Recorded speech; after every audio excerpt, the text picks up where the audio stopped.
चल हो जा शुरू। केसरिया से मन जोगी हुआ रे, दिल झूमे देखो पतवारा हुआ रे, दिल झूमे देखो पतवारा हुआ रे। हर पल मनाओ केसरी त्योहार। विमल बोलो जुबान Kesari. Another big breaking news now, viewers.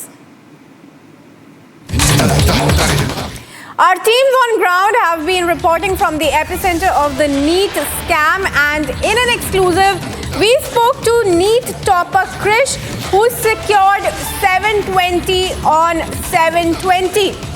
Listen in to this conversation with my colleague Akim.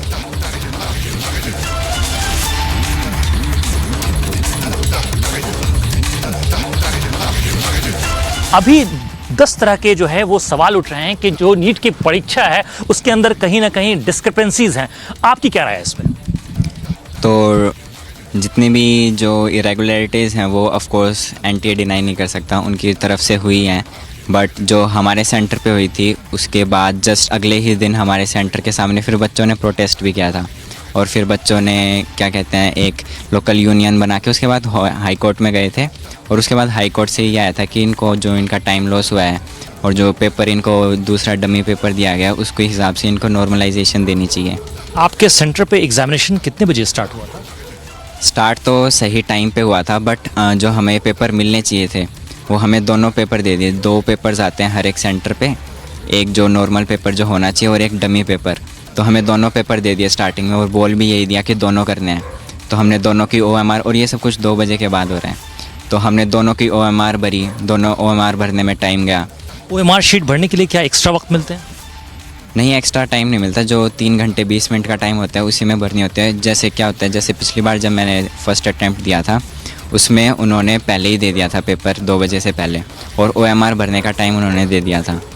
तो उसमें जो पूरा 3 घंटे 20 मिनट था उसमें उन्होंने बीच में कोई भी ऐसे नहीं हुआ कि बार बार में वो आ रहे चेंज करवा रहे कि ये पेपर नहीं देना वो पेपर देना है, और फिर ऐसे बार बार में आके चेंज करवा रहे हैं। अच्छा, सुप्रीम कोर्ट जो है उसने काउंसलिंग पे स्टे नहीं लगाई है, क्या राय है आपकी इसमें?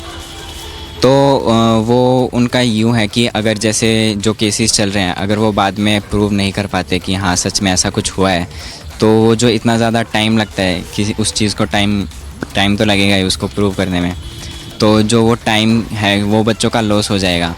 तो अगर वो बाद में प्रूव नहीं कर पाते हैं तो बच्चों का वो टाइम लॉस ना हो, इसीलिए काउंसलिंग को कंटिन्यू रखें। अच्छा, मुझे ये बताइए कि मैं देख पा रहा हूँ कि बहुत सारे जो जगहों पे ये चीज़ बताई जा रही है कि पेपर लीक्स हुआ, ठीक है? आपके 10th के अंदर कितने मार्क्स थे?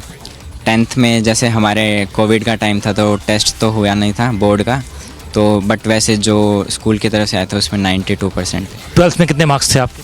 12th में 94.4। तो ये जो पेपर लीक्स की डिस्क्रिपेंसी है इसके अंदर बताया जा रहा है कि कुछ बच्चे जो कि क्वालिफाई नहीं कर सकते थे, टॉप नहीं कर सकते थे, वो भी टॉप कर गए। क्या आपके सेंटर पे आपने कभी इस तरह का वहाँ पर महसूस किया कि कोई जो विजिलेंस की टीम है, जो वहाँ पर इंस्ट्रक्टर्स हैं वो गलत हैं, कोई एक्सटर्नल एजेंट आया है वहाँ पे, इस तरह का कुछ था वहाँ पे? इन्विजिलेटर्स कोई अलग से बाहर से आया, किसी की OMR शीट चेंज हुई, क्या आपने ऑब्जर्व किया इस तरह कुछ? मैं तो जैसे मेरा सेकंड अटैम्प्ट था तो ऑफ कोर्स मैं तो पेपर में इतना ज़्यादा थे, मैं तो इधर उधर देख नहीं रहा था। बट ऑफ कोर्स ऐसा होता है तो बाकी बच्चे भी कंप्लेन करते हैं, तो ऐसा तो कुछ हुआ नहीं था। मेन तो हमारे सेंटर पे वही था कि उन्होंने पेपर अलग अलग ऐसे गड़बड़ कर दी थी पेपर।